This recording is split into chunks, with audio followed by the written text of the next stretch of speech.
Hello guys, स्वागत है आपका मेरे यूट्यूब चैनल में। मेरा नाम है विनय और ये वीडियो फेशियल एक्सप्रेशंस के ऊपर होने वाली है। अगर आप भी एक आर्टिस्ट या इलस्ट्रेटर हैं और आपकी एक्सप्रेशन भी बेचैनी या एक्सप्रेशनलेस लगती है और बहुत कोशिश करने के बाद भी आपको वैसे एक्सप्रेशन नहीं मिलते जैसे कि आपको चाहिए, तो ये वीडियो आप ही लोगों के लिए है। इस वीडियो में मैं आपको फेशियल फीचर्स क्या होते हैं, वो कैसे काम करते हैं, हम फेशियल एक्सप्रेशन को कैसे रिकॉग्नाइज करते हैं और उन्हें कैसे ड्रॉ करना चाहिए, ये सब सिखाऊंगा। मुझे उम्मीद है कि इस वीडियो के बाद आपको फेशियल एक्सप्रेशंस के ऊपर और कोई वीडियो देखने की जरूरत नहीं पड़ेगी। So let's begin the video.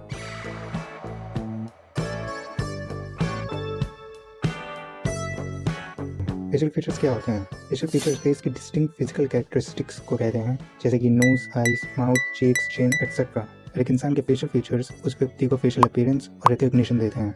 तो हम इस वीडियो को 2 पार्ट्स में डिवाइड करेंगे। फर्स्ट पार्ट में हम समझेंगे फेशियल फीचर्स की मूवमेंट के बारे में, यानी हमारे फेशियल फीचर्स कैसे कैसे मूव करते हैं, और उन फेशियल मसल्स के बारे में जो उन फेशियल फीचर्स को मूव कराते हैं। तो हमारे फेशियल फीचर्स आखिर मूव कैसे करते हैं? ये वैसे ही मूव करते हैं जैसे हमारे लिम्स यानी कि हाथ, पैर, उंगलियां, कंधे एंड अदर बॉडी पार्ट्स काम करते हैं। थ्रू मसल्स फाइबर का एक कॉम्पैक्ट बंडल होता है जो कि कॉन्ट्रैक्ट और रिलैक्स करता है। मसल्स के यूजुअली 2 अटैचमेंट पॉइंट्स होते हैं, एक को ओरिजिन कहते हैं और दूसरे को इंसर्शन। ओरिजिन मसल के उस अटैचमेंट पॉइंट को कहते हैं जो कि मसल कॉन्ट्रैक्शन के समय ज़्यादा स्टेबल होता है, और इंसर्शन उसे जो अनस्टेबल होता है। तो जब मसल कॉन्ट्रैक्ट करती है तो इंसर्शन पॉइंट ओरिजिन पॉइंट की तरफ पुल होता है, और जब मसल्स रिलैक्स करती हैं तो इंसर्शन पॉइंट अपनी पोजीशन पे वापस पहुंच जाती है। इसी तरह हमारे बॉडी पार्ट्स मूव करते हैं और ऐसे ही हमारी सारी फेशियल फीचर्स भी मूव करते हैं। तो फेशियल फीचर्स के मसल्स में हम देखेंगे सबसे पहले आईब्रोज को। तो आईब्रोज को मेनली 2 मसल्स कॉन्ट्रैक्ट करते हैं। इसमें सबसे पहला है फ्रंटेलिस। फ्रंटेलिस एक पतली और चिपटी मसल होती है जो कि आपके पूरे फोरहेड में फैली होती है। इसका ओरिजिन आपके स्कल के उस एरिया में होता है जहां आपकी हेयर लाइन होती है, और इंसर्शन आपकी स्किन के उस एरिया में जहां आपकी आईब्रोज होती हैं।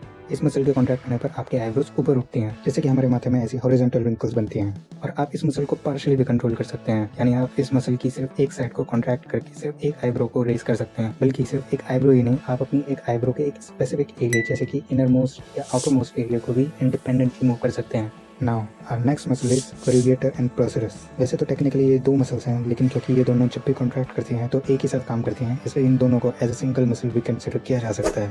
सो प्रोसेरस मसल का ओरिजिन नेसल बोन और इंसर्शन आईब्रोज के बीच होता है। कोरुगेटर का origin the out corner of glabellum है एंड इंसर्शन आपकी आईब्रोज के मिडिल एरिया के ऊपर वाले एरिया की स्किन में होता है। तो जब ये मसल्स कॉन्ट्रैक्ट करती हैं तो ये आईब्रोज को नीचे और एक दूसरे के पास लेके आती हैं, और ऐसा होने पर आईब्रोज के बीच के एरिया में आपको ऐसे वर्टिकल रिंकल्स देखने को मिलते हैं।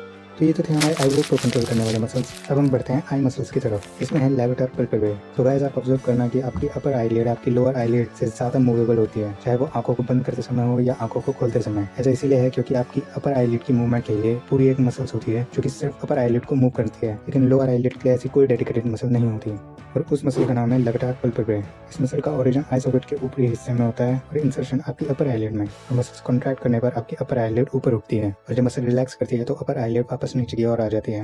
मसल्स के पूरी तरह रिलैक्स हो जाने पर अपर आईलिड इतनी नीचे आ जाती है कि आपकी आंखें बंद ही हो जाती हैं।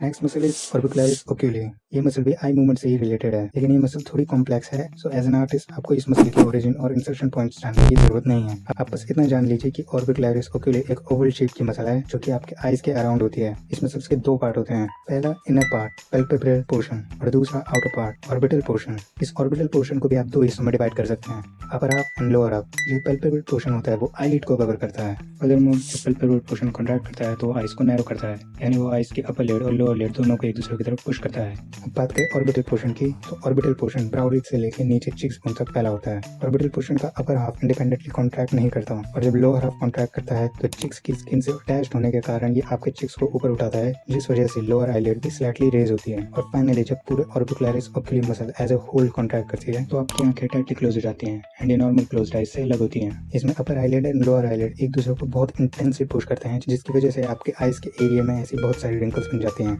आपकी आईब्रोज भी नीचे आ जाती हैं और आपके माउथ कॉर्नर्स भी स्लाइटली रेज होते हैं।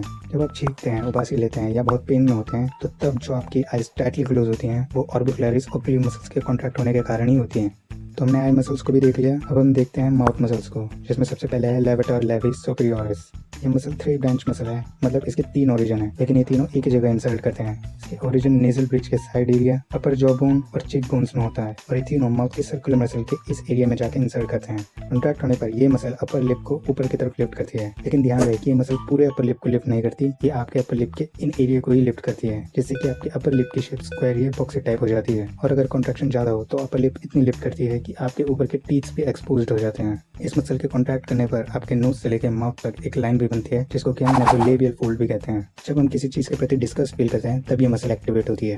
Next, zygomatic major. ये वो मसल है जिसकी वजह से हम स्माइल कर पाते हैं। इसका ओरिजिन पॉइंट आपके चिक बोन के साइड के एरिया में होता है और इंसर्शन पॉइंट माउथ कॉर्नर्स में। वैसे ये एरिया बहुत से माउथ मसल्स के इंसर्शन का पॉइंट है, जो कि आप आगे देखेंगे। कॉन्ट्रैक्ट होने पर ये मसल आपके माउथ कॉर्नर्स को ऊपर और आउटवर्ड पुल करती है, जो कि माउथ का एक स्माइलिंग एक्सप्रेशन होता है। और जब ये मसल अपने फुल कंट्रैक्शन पे होती है तो आपको नेसोलेबियल फोल्ड भी देखने को मिलते हैं। Next muscle, triangularis. इस मसल का ओरिजिन पॉइंट चिन बोन्स की साइड में है और वहां से ये इंसर्ट करती है माउथ कॉर्नर्स के एरिया में, जहां साइगोमैटिक मेजर भी इंसर्ट करती है। जब ये मसल कॉन्ट्रैक्ट करती है तो माउथ कॉर्नर्स को नीचे पुल करती है, जो कि सैडनेस का एक्सप्रेशन होता है। Next, orbicularis oris. Like orbicularis oculi, orbicularis oris भी एक सर्कुलर मसल है जो कि आपके माउथ के अराउंड होती है। इस मसल्स का कोई बोनी अटैचमेंट नहीं होता, ये माउथ कॉर्नर्स के दूसरे मसल अटैचमेंट्स की मदद से अपनी जगह पे स्टेबल रहता है। जब ये मसल कॉन्ट्रैक्ट करती है तो ये लिप्स को नैरो एंड कंप्रेस्ड कर देती है। हमारी नेक्स्ट मसल है रिसोरिस मसल। रिसोरिस मसल का ओरिजिन जॉ के इस एरिया से होता है और साइगोमैटिक मेजर और ट्रायंगुलरिस की तरह ही माउथ कॉर्नर्स में जाके इंसर्ट हो जाती है। जब ये मसल कॉन्ट्रैक्ट करती है तो ये माउथ कॉर्नर्स को पीछे की तरफ स्ट्रेच करती है। ये मसल लोअर लिप को ज्यादा इफेक्ट करती है अपर लिप के कंपैरिजन में। Next is mentalis. मेंटालिस भी लोअर लिप को ही ज्यादा इफेक्ट करती है। इसके ओरिजिन और इंसर्शन के बारे में आपको जानने की ज्यादा जरूरत नहीं, वो थोड़ा कॉम्प्लेक्स है। और बस आप इतना जान लीजिए कि जब ये मसल कॉन्ट्रैक्ट करती है तो आपके लोअर लिप के मिडिल एरिया को ऊपर पुश करती है और वो एरिया अपलिफ्ट होता है। सो गाइस, हमने अब तक फेशियल फीचर्स की मूवमेंट्स और उनके मसल्स को समझा। अब हम ये समझते हैं कि फेशियल फीचर्स की मूवमेंट एक्सप्रेशंस को कैसे बनाते हैं। तो सबसे पहले मैं आपको बता दूं कि एक फेशियल एक्सप्रेशन को इफेक्टिव चेहरे की फोटो रियलिस्टिक डिटेल्स, रिंकल्स या फोल्ड्स नहीं बनाती। एक फेशियल एक्सप्रेशन को इफेक्टिव या एक्सप्रेसिव बनाते हैं उसके फेशियल फीचर्स की बेसिक शेप्स। जब भी हम किसी फेस को देखते हैं तो उसके फेशियल फीचर्स के डिस्टिंक्ट शेप पैटर्न्स को हमारा माइंड सबकॉन्शियसली रिकॉग्नाइज करता है। ये एक्सप्रेशन फेयर का है, जॉय का या एंगर का। फॉर एग्जांपल, इस फेस को देखिए, एक रियलिस्टिक पोर्ट्रेट है एक लाफिंग फेस का। इस ड्राइंग में छोटी से छोटी डिटेल्स, रिंकल्स को अच्छे से ड्रॉ किया गया है। अब इस इलस्ट्रेशन को देखिए, डिटेल्स के नाम पे इस फेस में सिर्फ कुछ शेप्स ही हैं। यहाँ कोई रिंकल्स नहीं है, लेकिन फिर भी हम पूरी श्योरिटी के साथ कह सकते हैं कि ये एक लाफिंग फेस है, क्योंकि चाहे वो ऐसी रियलिस्टिक डिटेल ड्राइंग हो या बस एक इमोजी, ये दोनों ही फेशियल फीचर्स के उन सिंपल शेप्स को पोर्ट्रे कर रहे हैं जो हंसते समय हमारे चेहरे पर बनते हैं। तो चाहे आप कितनी रियलिस्टिक ड्राइंग क्यों ना बना लें, लेकिन अगर आपके फेशियल फीचर्स की शेप्स ठीक नहीं है तो आपकी ड्राइंग रियलिस्टिक तो होगी लेकिन एक्सप्रेसिव नहीं, या फिर आपको वो एक्सप्रेशंस नहीं मिलेंगे जैसे कि आप चाहते हैं। इसीलिए हम एक एक करके इन फेशियल फीचर्स के बेसिक शेप्स को समझेंगे और कौन से शेप किस एक्सप्रेशन को एक्सप्रेस करती है, और साथ ही साथ हम दूसरे आर्ट वर्क्स में इन शेप्स की एप्लीकेशंस को भी देखेंगे।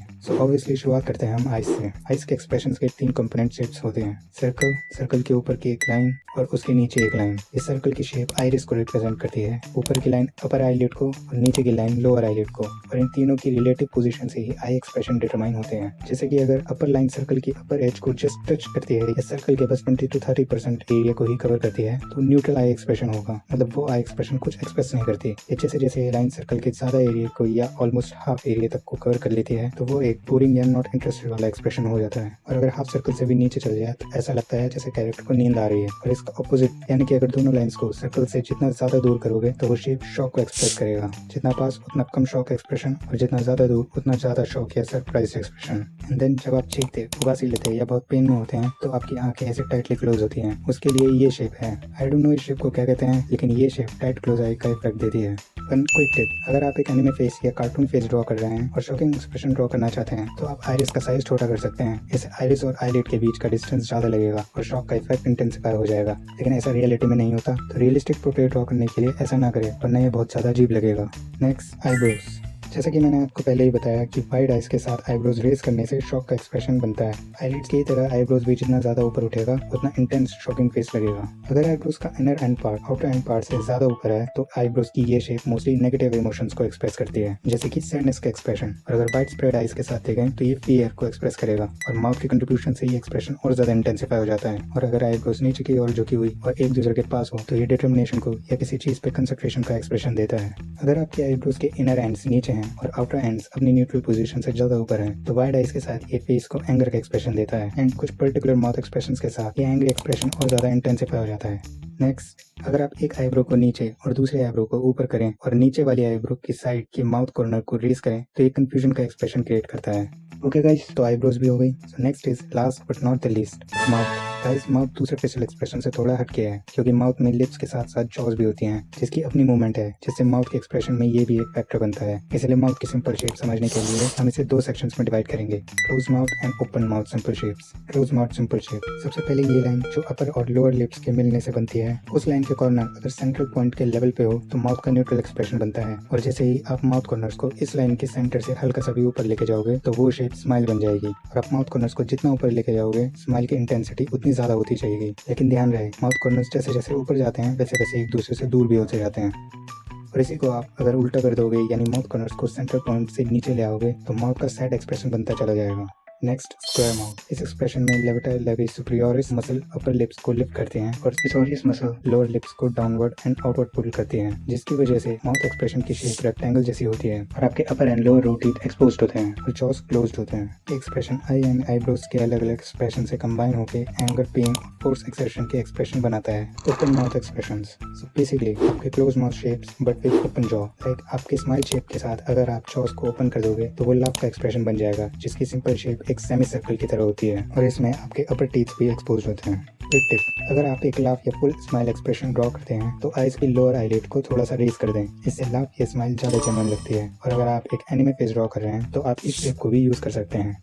Okay, back to the topic. Rectangle mouths को ओपन जॉ के साथ ड्रॉ करने से इन रेक्टेंगल शेप्स की लेंथ बढ़ जाती है with upper and lower teeth expose. So ये थे फेशियल एक्सप्रेशन के सिंपल शेप्स जिनसे आप फेशियल एक्सप्रेशन ड्रॉ कर सकते हैं। सो गाइस, एंड में मैं आपको बता दूं कि एक्सप्रेशन की कोई सर्टेन लिमिट नहीं होती, मतलब ऐसा नहीं है कि एक्सप्रेशन बस 6, 10 या 15 टाइप के होते हैं। फेशियल एक्सप्रेशन काफी ज्यादा होते हैं, अनगिनत होते हैं, मोस्ट सटल से लेके मोस्ट एक्सट्रीम तक, इसलिए उन सबको किसी एक वीडियो में कवर करना इम्पॉसिबल है। लेकिन इस वीडियो में मैंने आपको एक्सप्रेशंस के फंडामेंटल समझा दिया है, जिससे कि आप खुद से समझ के इन डिफरेंट शेप्स की कॉम्बिनेशन से अपने मन चाहे एक्सप्रेशंस बना सकते हैं। जैसे कि इस आईब्रो शेप के साथ ये माउथ शेप से आपको एक अनकंफर्टेबल या नर्वस लाफ मिलेगी, या फिर this plus this equals to evil laugh. तो ये एक काफी अच्छी प्रैक्टिस है आपके लिए। आप डिफरेंट शेप की कॉम्बिनेशन से एक्सप्रेशंस क्रिएट कर सकते हैं और ये ऑब्जर्व कर सकते हैं कि किस शेप ने एक्सप्रेशंस पे क्या इफेक्ट डाला। Okay then guys, this is the end of the video. मुझे उम्मीद है कि आपके लिए ये वीडियो यूजफुल रही होगी। अगर रही तो लाइक करें इस वीडियो को और शेयर करें अपने आर्टिस्ट दोस्तों के साथ। और अगर आपको कुछ कमी दिखी इस वीडियो में तो please comment below, I would really appreciate that. In the end, for art and illustration related stuff, subscribe करें इस चैनल को। मिलता हूँ मैं आपको नेक्स्ट वीडियो में। Till then, good bye.